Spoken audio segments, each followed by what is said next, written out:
নমস্কার, আমরা রয়েছি ব্যাঙ্গালোরে। আর আজ আমরা ঘুরে দেখব এম বিশ্বেশ্বরাইয়া ইন্ডাস্ট্রিয়াল অ্যান্ড টেকনোলজিক্যাল মিউজিয়াম। এটা একটা সায়েন্স মিউজিয়াম বলতে পারেন। এখানে প্রবেশ মূল্য 100 টাকা। 100 টাকার টিকিট কেটে আমরা ভেতরে ঢুকলাম। ঢুকেই এরকম একটা ডাইনোসর চোখে পড়লো। আর এছাড়াও বিভিন্ন মেশিনারিজ এবং তার মডেল রয়েছে। এটা হচ্ছে মানুষের চালিত প্রথম যে এরোপ্লেন, তার একটা মডেল। এছাড়াও চন্দ্রযানের মডেল রয়েছে। যারা বিজ্ঞানকে ভালোবাসেন, মেশিনকে ভালোবাসেন, মেশিনারিজ নিয়ে ইন্টারেস্ট রাখেন, তাদের জন্য কিন্তু এই সেকশানটা বেস্ট।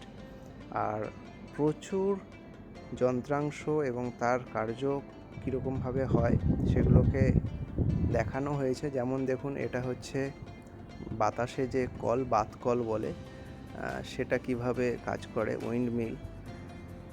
এখানে প্রেস করলে এটা ঘুরছে। এর থেকে বুঝতে পারবেন যে এটা কিভাবে কাজ করে। এটা মানুষের দ্বারা যে শক্তি প্রয়োগ করে করা হয় সেটা। এটা হচ্ছে গিয়ে তালা চাবি কিভাবে কাজ করে, আমরা যে বাড়িতে তালা চাবি ইউজ করি সেটা কিভাবে লক হয় সেটা দেখানো হয়েছে। খুবই সুন্দর এবং ইন্টারেস্টিং জিনিস রয়েছে। প্রচুর কিছু শেখার জায়গা রয়েছে এখানে। আর 5টা যে মিউজিয়াম হয়, সায়েন্স মিউজিয়াম, সেরকমই এখানে প্রচুর বাচ্চাদেরও জিনিস রয়েছে। এটা দেখুন, ভীষণ ইন্টারেস্টিং, ঘুরিয়ে দিলেই চেঞ্জ হয়ে যাচ্ছে।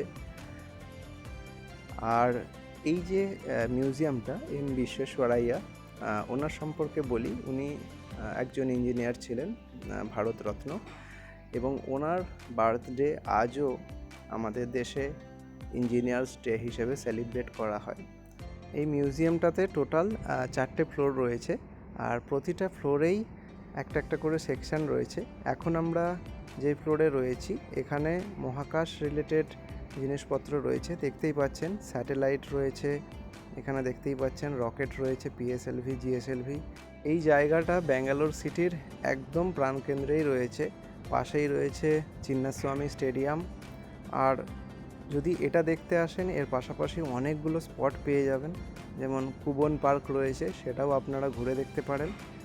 সেটার উপরেও আমার একটা আলাদা ভিডিও রয়েছে, দেখে নিতে পারেন। আর এটা হচ্ছে ভুলভুলাইয়া, যেমন মিরর দিয়ে হয়। এছাড়াও বাচ্চাদের জন্য প্রচুর ইন্টারেস্টিং জিনিস রয়েছে। এখানে দেখুন, টেকনোলজির উপরে দেখানো হয়েছে কিভাবে 1G 2G 3G থেকে 5Gতে আমরা শিফট হচ্ছি। এখানে দেখুন, মডেলের সাহায্যে দেখানো হয়েছে ফ্লাইট কিভাবে টেক অফ করছে। ভিডিওটা কেমন লাগলো অবশ্যই জানাবেন। ভালো লাগলে চ্যানেলটিকে সাবস্ক্রাইব করে পাশে থাকবেন।